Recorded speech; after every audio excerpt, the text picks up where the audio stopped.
अब हम पढ़ रहे हैं क्लास 8 की साइंस। हमारा पार्ट 10 पूरा कंप्लीट हो चुका है, लिख चुका है।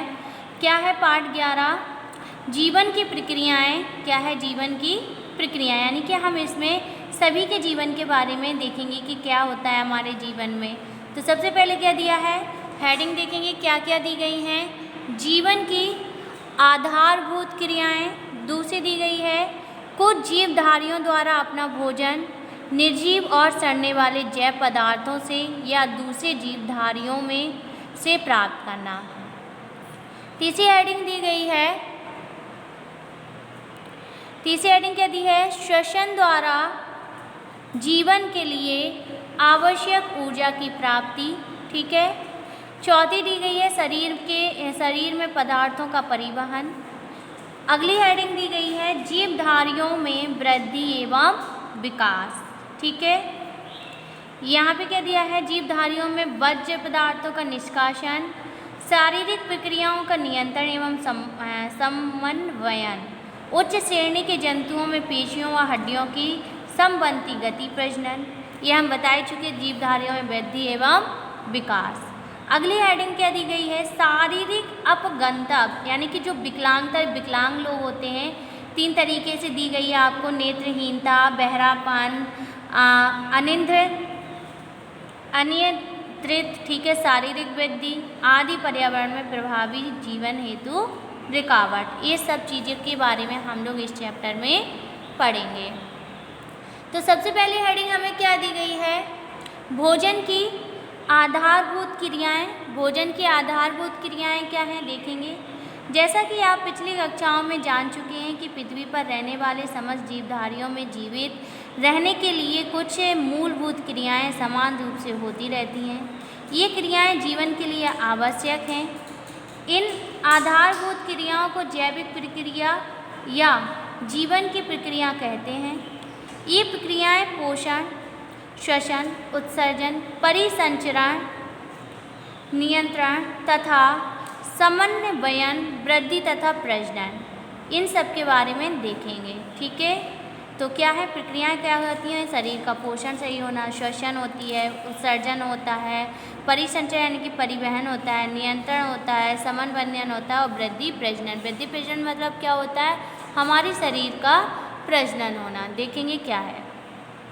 सभी जीवधारियों की बात चल रही है यहाँ पे। सभी जीवधारियों में ये प्रक्रिया मौलिक रूप से समान होती हैं, परंतु भिन्न भिन्न प्रकार से संपन्न होती है, लेकिन उनमें जो पूरी होती है वो अलग अलग तरीके से होती है। ये जीवों की संरचना तथा आवास पर निर्भर करती है। किस पर निर्भर करती है, उनकी संरचना और उनके आवास पर निर्भर करती है। अब पहली हेडिंग हमें क्या दी गई है, पोषण। क्या दी गई है, पोषण। देखेंगे पोषण क्या है। ठीक, पोषण क्या है। पोषण के द्वारा भोजन के पोषक तत्व जीवों के शरीर को प्राप्त होते हैं। पोषण के लिए सभी जीवधारियों द्वारा भोजन ग्रहण किया जाता है। हरे पेड़ पौधे प्रकाश संश्लेषण की क्रिया द्वारा अपना भोजन स्वयं बनाते हैं। जो पौधे हरे नहीं होते हैं वे सड़ते गलते कार्बनिक पदार्थों पर उगते हैं और अपना पोषण प्राप्त करते हैं। पौधों की भांति जंतु अपना भोजन स्वयं नहीं बनाते हैं, यानी कि जो कह रहे हैं कि जंतु होते हैं, जैसे पौधे होते हैं, वो क्या करते हैं, अपना भोजन स्वयं बनाते हैं, इसलिए वो परपोषी कहलाते हैं। और जो अपना जंतु क्या होते हैं, वो अपना भोजन स्वयं नहीं बनाते हैं। पौधों द्वारा तैयार भोजन किसी न किसी स्वरूप में ग्रहण करते हैं, यानी कि वो जो पौधों से भोजन प्राप्त होता है वो जंतु खाते हैं। दूसरी हेडिंग क्या दी गई है, श्वसन। क्या दी गई है, श्वसन क्या होता है। श्वसन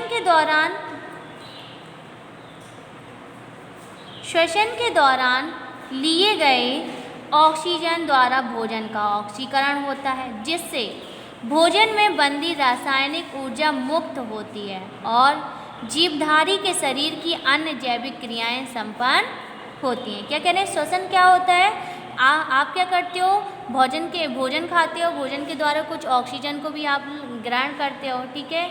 जिससे भोजन से बंधी रासायनिक ऊर्जा भी मुक्त होती है। कुछ उसमें से जो भोजन में रासायनिक ऊर्जाएं होती हैं जो हम लोग निकालते हैं श्वसन के द्वारा बाहर निकालते हैं, और जीवधारी के शरीर की अन्य जैविक क्रियाएं संपन्न होती हैं। सभी जीवधारी क्या करते हैं? श्वसन करते हैं। बिना श्वसन के तो वो जीवित नहीं रह सकते हैं। तो क्या कह रहे हैं? सभी जीवधारी श्वसन करते हैं। अगली हेडिंग क्या दी गई है? उत्सर्जन। क्या दी गई है? उत्सर्जन। उत्सर्जन क्या होता है? उत्सर्जन द्वारा शरीर में बने जो अपशिष्ट पदार्थ, यानी कि जो खराब पदार्थ जो हमारे शरीर में इस्तेमाल नहीं होते, उत्सर्जन जैसे कि आपका पसीना क्या हो जाता है? शरीर से पसीना बाहर निकल जाता है, तो ये क्या है? अपशिष्ट पदार्थ हैं। तो वही उत्सर्जन होता है कि उत्सर्जन द्वारा शरीर में बने अपशिष्ट पदार्थ जैसे कार्बन डाइऑक्साइड गैस CO2, ये भी हम क्या करते हैं? श्वसन के द्वारा बाहर निकाल देते हैं और ऑक्सीजन को ग्रहण करते हैं। तो कार्बन डाइऑक्साइड, अमोनिया का फॉर्मूला क्या होता है? CH4, ठीक है, यानी कि एक कार्बन होता है और 4 हाइड्रोजन होते हैं। तो अमोनिया, यूरिया आदि जो जीवधारियों के लिए हानिकारक होते हैं। तो ये सब जो चीज़ें हैं ये क्या होती हैं? जंतुओं के लिए क्या होती हैं? बहुत ज़्यादा हानिकारक होती हैं, इसलिए वो शरीर से क्या कर देते हैं? उन्हें बाहर निकाल देते हैं। यही शरीर से अपशिष्ट पदार्थों का निकालना ही क्या कहलाता है? उत्सर्जन कहलाता है। अगली हेडिंग हमें क्या दी गई है? परिसंचरण। क्या है? परिसंचरण। परिसंचरण क्या होता है? परिसंचरण के द्वारा पोषक तत्व तथा ऑक्सीजन शरीर के विभिन्न भागों तक रक्त के साथ पहुंचते हैं। यानी कि परिसंचरण कैसे होता है? जो पोषक तत्व होते हैं उनके द्वारा हमारे शरीर में ऑक्सीजन के रूप में हमारे शरीर में पहुंच जाते हैं। रक्त शरीर में बने उत्सर्जी पदार्थ का भी परिसंचरण करते हैं। ठीक, अगली हेडिंग हमें क्या दी गई है? नियंत्रण तथा समन्वयन। ठीक है, नियंत्रण तथा समन्वयन क्या होता है? देखें, भी नियंत्रण तथा समन्वयन भी जीवधारी की जैविक प्रक्रिया है। सभी जीवधारी वातावरण में होने वाले उद्दीपनों के प्रति संवेदनशील होते हैं। छूने पर केंचुए के शरीर को सिकोड़ना, छुई-मुई की पत्तियों का झुक जाना, गर्म वस्तु को हम जब छूते हैं तो अपने चीज़ क्या कर लेते हैं? दूर कर लेते हैं। गर्म वस्तु को छूते हैं तो गर्म वस्तु को छूते ही हम हाथ को क्या कर लेते हैं? हटा लेते हैं। हट जाना आदि ऐसी जैविक क्रियाओं के उदाहरण हैं। ठीक, अगली हेडिंग हमें दी गई है वृद्धि तथा प्रजनन। वृद्धि तथा प्रजनन क्या होते हैं? वृद्धि तथा प्रजनन द्वारा सभी जीव जन्म लेते हैं, यानी कि जो प्रजनन की क्रिया होती है, प्रक्रिया होती है, उससे जो छोटे छोटे जीव जंतु होते हैं वो जन्म लेते हैं, यानी कि एक जीव से दूसरे जीव का जन्म होना। अगर वृद्धि नहीं होगी, प्रजनन नहीं होगी तो उससे क्या होंगे? किसी भी चीज़ का जन्म नहीं होगा। तो वृद्धि करते हैं तथा मृत्यु को प्राप्त होते हैं। धीरे धीरे वो क्या करते हैं? बढ़ते जाते हैं। जब उनकी उम्र पूरी हो जाती है तो वो क्या हो जाती है? उनकी मृत्यु हो जाती है। जीवधारियों में प्रजनन भिन्न भिन्न प्रकार से होते हैं। जीवधारी में यानी कि जो जंतु होते हैं, जीव होते हैं, उनमें प्रजनन की क्रिया अलग अलग तरीके से होती है। कैसे होती है? किसी में नर मादा दोनों की ज़रूरत होती है, किसी में नहीं होती है। कई अंडे के रूप में प्रजनन करते हैं, कई सीधे जीव को जन्म देते हैं। ऐसे प्रजनन होते हैं। तो देखेंगे क्या है। कुछ जंतु कशेरुकी प्राणी होते हैं तथा पौधों में लैंगिक विधि से प्रजनन होता है, तो कुछ अलैंगिक विधि, अधिकतर पौधे कायिक प्रजनन विधि से यानी प्रजनन करते हैं। तो वंश वृद्धि करते हैं। प्रत्येक जीवित वस्तु भ्रूण के रूप में जीवन प्रारंभ करती है और धीरे धीरे आकार में वृद्धि कर प्रौढ़ बनती है। फिर क्या कह रहे हैं? वो धीरे धीरे अपना आकार लेती जाती हैं, बढ़ते जाते हैं और फिर वो एक बड़ा रूप ले लेते हैं। यही वृद्धि कोशिकाओं के विभाजन के फलस्वरूप होती है।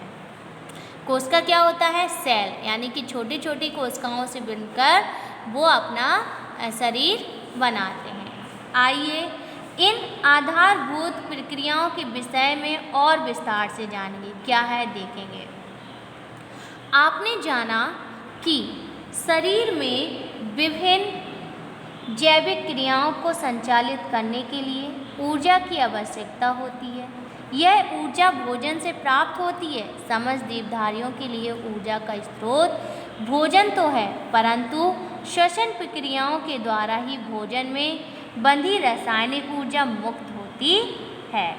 अब प्रश्न यह सामने आता है कि आखिर भोज्य पदार्थों में ऊर्जा कैसे बनती है। जो भोज्य पदार्थ होते हैं उनमें ऊर्जा कहाँ से आती है। ठीक है, तो यह एक जटिल रासायनिक प्रक्रिया है। क्या है ये? केमिकल प्रक्रिया है, केमिकल है, जिसके विषय में विस्तार से आप उच्च कक्षाओं में जानेंगे। क्या कह रहे हैं कि आप बड़ी कक्षाओं में इसके और भी विस्तार से यानी कि अच्छे ढंग से इसको बड़ी कक्षाओं में जानेंगे। ठीक,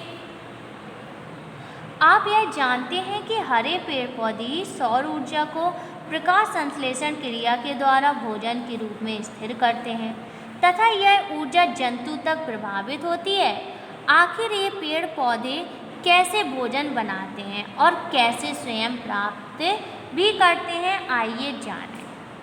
तो हरे पौधों द्वारा अपना भोजन ये स्वयं तैयार करना है, यानी कि कह रहे हैं हरे पेड़ पौधे अपना भोजन कैसे स्वयं तैयार करते हैं देखेंगे। अधिकतर पौधे कैसे होते हैं? हरे होते हैं। आप देखते होंगे सभी पौधे हरे भरे होते हैं। पौधों के हरे भाग की कोशिकाओं में हरित लवक पाए जाते हैं। आप देखते होंगे कि उसमें हरित लवक यानी कि हरे रंग का हरा रंग पाया जाता है, यानी कि क्लोरोफॉर्म। हरित लवक में परहरिम यानी कि क्लोरोफिल नामक हरे रंग का पदार्थ होता है। समस्त हरे पेड़ पौधे इसी परहरिम के द्वारा सूर्य की सौर ऊर्जा ग्रहण करते हैं। हरी पत्तियाँ सूर्य की सौर ऊर्जा तथा परहरिम की उपस्थिति में वायुमंडल से कार्बन डाइऑक्साइड तथा भूमि से जल प्राप्त कर भोजन बनाते हैं। तो क्या कह रहे हैं? कार्बोहाइड्रेट की क्रिया संपन्न करती है।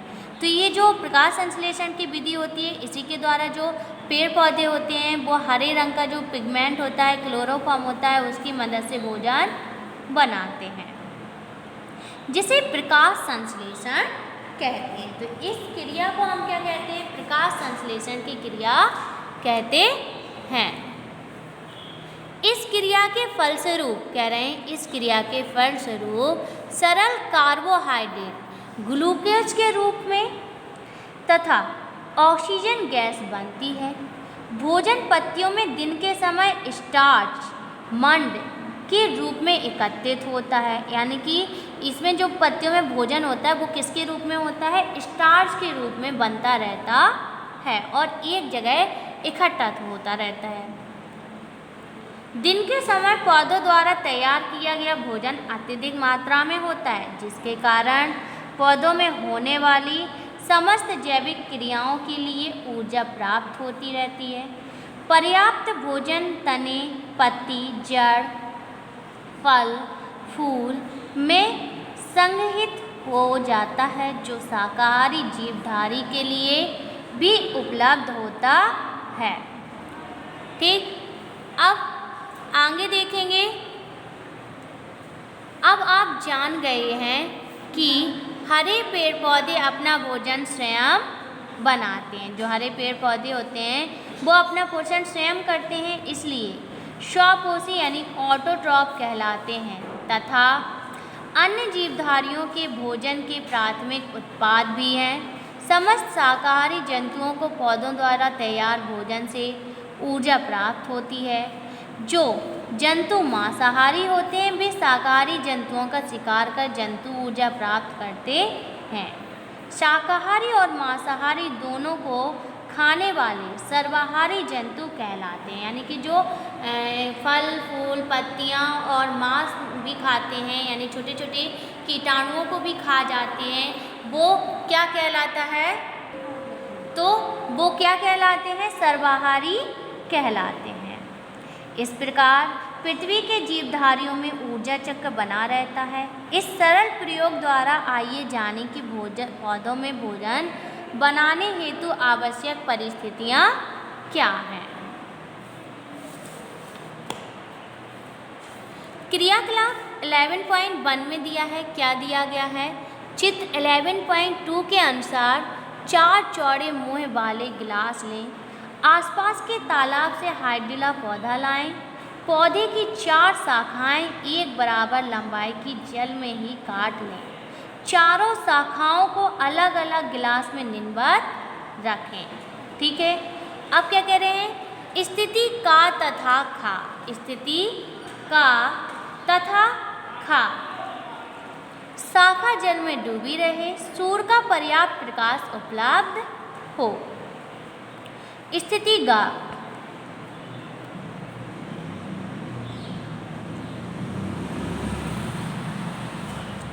स्थिति गा में क्या कह रहे हैं? शाखा जल में डूबी रहे, सूर्य का पर्याप्त प्रकाश ना हो, पूरा उपकरण काले कागज से ढक दें। क्या कह रहे हैं? जो उपकरण है पूरा उसको किससे ढक दें? काले कागज से ढक दें। स्थिति घा, घा में क्या कह रहे हैं? सूर्य का प्रकाश पर्याप्त हो परंतु जल नहीं, चारों उपकरण लगभग आधा घंटा के लिए इसी प्रकार छोड़ दें। आधे घंटे के बाद निरीक्षण करने पर क्या देखते हैं? क्या देखते हैं? गिलास का तथा खा के जल में रखे पौधे से कुछ बुलबुले उठ रहे हैं। ये बुलबुले ऑक्सीजन गैस के बुलबुले हैं, जिसे प्रकाश संश्लेषण यानी कि प्रकाश संश्लेषण के फलस्वरूप पौधे बाहर निकालते हैं। गिलास खा, गिलास खा में क्या कह रहे हैं? गिलास खा के जल में थोड़ा सा सोडियम, क्या मिलाना है? हमने खा में थोड़ा सा सोडियम कार्बोनेट डाल दिया। ठीक है, क्या देखते हैं कि गैस के बुलबुले और तीव्रता से, यानी कि पहले हल्के हल्के निकल रहे थे जब हमने सिर्फ पत्ती को डाला, लेकिन जैसे ही हमने उसमें सोडियम बाइकार्बोनेट को डाला तो उसमें बहुत तेज़ी से बुलबुले निकलने लगे। ये क्या प्रमाणित है? ठीक है, ये क्या प्रमाणित है? अभी सब देखेंगे कि क्या प्रमाणित है। गिलास गा में क्या किया उन्होंने? एक काले कागज से क्या किया? पूरे तरफ थोड़ा सा हटाकर, नहीं गा में, हाँ, काला कागज एक तरफ थोड़ा सा हटाकर निरीक्षण करें। क्या देखते हैं? गैस के बुलबुले नहीं निकल रहे। इसमें से क्या हो रहा है? गैस के बुलबुले नहीं निकल रहे हैं, क्योंकि चारों तरफ उन्होंने क्या कर दिया? कागज लगा दिया और उसमें कोई भी तरीके की रोशनी नहीं पड़ रही है। ठीक, गिलास घा, घा में क्या किया? पौधे की शाखा की क्या स्थिति है? आप देख रहे हो कि पौधा पूरा तरीके से मुरझा गया है, क्योंकि उसमें ना तो वाटर है और बिना पानी के तो वैसे भी मुरझा जाता है। अब देख रहे हैं कि प्रथम स्थिति का में क्या हो रहा था? मैं पौधे को सूर्य का प्रकाश, जल का कार्बन डाइऑक्साइड, जल में घुलित प्राप्त होने की स्थिति में प्रकाश संश्लेषण हो रहा है, यानी कि पहला जो था उसमें पूरी तरीके से प्रकाश संश्लेषण हो रहा था। दूसरा पॉइंट क्या है? दूसरी स्थिति खा में क्या हो रहा है? खा में क्या हो रहा है कि मैं अतिरिक्त ज़्यादा कार्बन डाइऑक्साइड डाल दिया तो प्राप्त होने से प्रकाश संश्लेषण की गति और भी ज़्यादा तीव्र हो गई, यानी उसमें जल्दी जल्दी प्रकाश संश्लेषण की क्रिया होने लगी, क्योंकि उसे अधिक कार्बन डाइऑक्साइड उपलब्ध है। तीसरी स्थिति गांव में क्या कह रहे हैं? में प्रकाश, गांव में बिल्कुल भी प्रकाश नहीं मिल रहा है, अतः प्रकाश संश्लेषण नहीं हो रहा है, इसलिए पेड़ क्या होगा? उसमें पूरी तरीके से नष्ट हो जाएगा। चौथी में क्या कह रहे हैं कि प्रकाश तो मिल रहा है, लेकिन जल के अभाव में प्रकाश संश्लेषण ना होने के कारण पौधा मुरझाने लगता है। इस प्रयोग से क्या निष्कर्ष निकला?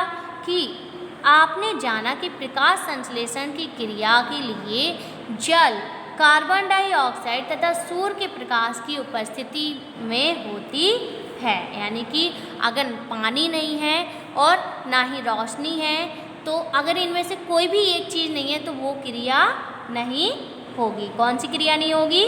प्रकाश संश्लेषण की क्रिया नहीं होगी। हाँ, अगर हरा पिगमेंट यानी कि पत्तियों में हरा रंग भी नहीं होगा तो भी क्या नहीं होगा? प्रकाश संश्लेषण की क्रिया नहीं होगी। इनमें से किसी एक भी अनुपस्थिति में प्रकाश संश्लेषण क्रिया नहीं हो सकती है। ठीक है, तो यही हमने बताया कि प्रकाश संश्लेषण की क्रिया बिना जल, बिना कार्बन डाइऑक्साइड गैस के नहीं होते। प्रकाश संश्लेषण क्रिया में हरी पत्तियाँ ग्लूकोज बनाती हैं। जो हरी पत्तियाँ हैं ये क्या बनाती हैं? ग्लूकोज बनाती हैं, जो मंड के रूप में संचित होता है। इस क्रिया में बनने वाला दूसरा जैव उत्पाद ऑक्सीजन है, जिसकी अतिरिक्त मात्रा गैस के रूप में पत्तियों पर स्थित रंध्रों से दिन में बाहर निकलती रहती है। इसी क्रिया द्वारा तैयार भोज्य पदार्थ तथा ऑक्सीजन समस्त जीवधारियों के लिए भोजन और सांस लेने के लिए ऑक्सीजन देता है।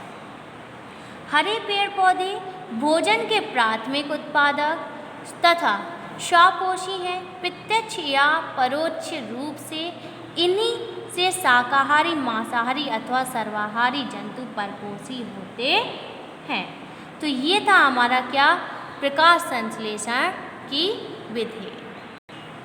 अब हमें अगली हेडिंग क्या दी गई है कि इसमें दिया गया है अमरवेल का, ये सब आपको पेड़ों के बारे में कुछ दिया गया है कि कुछ जीवधारियों द्वारा अपना भोजन दूसरों से प्राप्त करना, यानी कि ऐसे जीवधारी होते हैं जो अपना भोजन स्वयं नहीं बनाते हैं। आप जानते हो कि भोजन अपने जो जंतु होते हैं वो भोजन खुद से नहीं बनाते हैं, दूसरों से प्राप्त करना। वो अपना भोजन किससे? दूसरे पर आधारित होते हैं।